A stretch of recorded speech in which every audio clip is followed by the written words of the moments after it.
ဥရှိဟာအီဒါရှိဆိုတာရှိနိုဘီလောကရဲ့အစွမ်းထက်တဲ့ပါရမီရှင်တယောက်ဖြစ်ပါတယ်။၄နှစ်ရွယ်မှာရှာကရာတွေကိုထိန်းချုပ်နိုင်စွမ်းရှိပြီးရှုနှင်းဆောင်ဝဲမှာလည်းစာလေး2လိမ့်နဲ့မရဏတော်အုပ်ရဲ့9ရက်တာအသက်ရှင်ရမယ့်ဆောင်ဝဲမှာ9နိုင်ခွဲလောက်နဲ့မရဏတော်အုပ်ကနေမီနာတိုရဲ့စန့်ကျင်တော်ရှိုးဖြတ်ပြီးအမြန်ဆုံးစန့်ကျင်နဲ့ထိုးထွားနိုင်ခဲ့သူလည်းဖြစ်ခဲ့ပါတယ်။အမ်ဘူတက်ပွဲတဲ့အသက်ဟာအနည်းဆုံး73နှစ်မှာဝင်ခွင့်ရမယ်စီကံသက်မှတ်ချက်ရှိတော့လေပါရမီအရှိန်ဟုန်ကြောင့်17နှစ်နဲ့တင်အမ်ဘူတက်ပွဲရဲ့ဝင်ခွင့်ရပြီး73နှစ်မှာအမ်ဘူခေါင်းဆောင်ဖြစ်ခဲ့ပါတယ်။အပြင်မှာစက္ကန့်ပိုင်းဂန်ဂျူစုတဲ့နိုင်ပေါင်းများစွာနှိပ်စက်တက်ဖြတ်တဲ့စုခုယိုမီဂန်ဂျူစုမှာလည်းပြိုင်ဘက်ကင်းဆရာတစ်ပါးဖြစ်ပါတယ်။အီဒါရှိဟာထို့သောပါရမီအရှိန်ဟုန်ကောင်းတယ်လို့တစ်ဖက်မှာလည်းရှိနိုဘီလောကထဲမှာအယုံမှဆုံးအမိုက်ရိုင်းဆုံးပုဂ္ဂိုလ်လက်ညှိုးထိုးပြပါဆိုရင်လည်းအီဒါရှိပဲဖြစ်ပါတယ်။တကယ်ပါရမီရှင်တွေဆိုတာကိုမျိုးနွယ်ကိုစောင့်ရှောက်ထားတာတဘာဝဖြစ်ပြီးသူကတော့ငြိမ်းချမ်းရေးလိုလိုတက်ရှို့လိုလိုတစ်စပေါက်လိုလိုနှစ်ဖက်ရှင်လိုလိုနဲ့သူ့မျိုးနွယ်စုတွေကိုပဲရက်ဆက်စွာတပ်ဖြတ်ခဲ့တာမို့မျိုးနွယ်ရဲ့စုံပြူဖြစ်ပြီးစုံဆိုတဲ့အတိုင်းမျက်လုံးနှလုံးကအနီနဲ့ကြီးကန်းတွေလည်းအသုံးပြုတတ်ပါသေးတယ်။အဆိုးဝါးဆုံးကတော့မျိုးနွယ်စုကိုဖျက်ဆီးတပ်ဖြတ်ရုံနဲ့မကမိဘနှစ်ပါးကိုပါမိုက်ရိုင်းစွာတပ်ဖြတ်ခဲ့တာမို့တေပြီးအဝေစီကိုတန်းကြတတ်တဲ့ပြင်စာနန်ရိယာကန်၅ပါးတွေကအဖေအမေကိုတက်ရှင်းဆိုတဲ့မာတုခါရကကန်နဲ့ပီတုခါရကကန်နှစ်ထပ်ကွမ်းကျူးလွန်ခဲ့သူမို့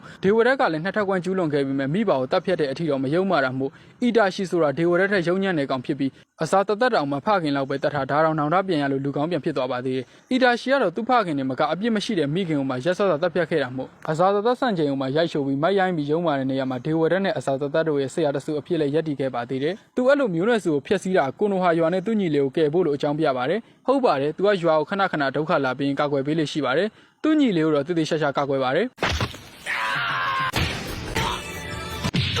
ဒါကြောင့်ပလန်နေအစီအစဉ်တွေချပြီးသူ့ညီလေးကိုပထမဆုံးအမုန်းတရားနဲ့စတွန်းပြအောင်လုပ်ပေးကရည်ရွယ်ချက်ကတော့စွမ်းအားကြီးလာပြီးတစ်ချိန်မှာသူ့ကိုလာရှင်နိုင်ခဲ့ရင်ကိုနိုဟာရဲ့သူရဲကောင်ဖြစ်လာလိမ့်မယ်လို့ရည်မှန်းခဲ့တာပါမှန်းချက်နဲ့နှမ်းတော့ကမကိုက်ခဲ့ပဲသူ့ညီကလည်းဂျူစု3-4ခုတက်ယုံနဲ့ရွာကိုဖျက်ဖို့အဖွဲလိုက်ဖွဲနေပါတယ်သူ့ညီကိုကာကွယ်ပုံပြောပြရရင်သူတေကာနီးနောက်ဆုံးမှာသူ့ညီနဲ့ရှင်ဖိုင်းယောဂကြောင့်သွေးရငါတေသွားပြီးတော်လုံးနဲ့စေးနင်ကျင်စုတွေရှိပေမဲ့ဘာကြောင့်အယောဂကုလို့မပြောက်ထားလဲဆိုရင်ခင်မုံကြီးစေပါတွေကတဘာဘာကိုပြစ်မှိုင်းဒန်ဆယ်ပါဆိုတာသိတတ်ပါတယ်အထက်က၄ပါးမြောက်မှာကုသပြီးမရနိုင်တော့ကြီးလေးသည့်ယောဂများဖြစ်ရှင်းဆိုတာပါတာမို့သူကမိဘတော်တက်ဖြတ်ခဲ့တာဆိုတော့ကြီးမားတဲ့အာကုသို့အရှိန်ဟုန်ကြောင့်ငရဲမကြခင်ဒီဘဝမှာတွေမှာအာကုသို့တွေအကျိုးပေးနေတာမို့သူ့ယောဂကိုဘလောက်တော်လုံးနဲ့စေးနင်ကျင်စုမှာပြအောင်မကုသပေးနိုင်ခဲ့ပါဘူးဒီရှင်တွေကြောင့်သူလည်းသူ့ညီကိုပြုပြင်ပေးဖို့မတတ်နိုင်တော့တာနဲ့စာစကဲကိုနာရိုလက်ထဲမှာယုံယုံကြည်ကြည်အပ်ခဲ့တယ်ဆိုတဲ့စိတ်နဲ့ပဲတေသွားခဲ့ပါတယ်အဲ့တော့အီတာရှိကမိဘနဲ့မျိုးနွယ်စုကိုကာလာနာတိုက်ခဲ့တယ်ဆိုတာရွာနဲ့ညီအတွက်ဆိုပြီးရွာလဲသူတို့အာခါစုခီရန်ကိုပဲအထက်ကကြောက်နေရပြီးအကြောက်တရားအာခါစုခီလက်ထဲညီကြတော့လဲနာရိုလက်ထဲသူ့အတွက်ကောင်းသွားလားဆိုတော့လေသူလဲဆန္ဒမပြေပါပဲညီကိုအရှင်းရှင်းနဲ့ပြန်တက်ဖြတ်ပြီး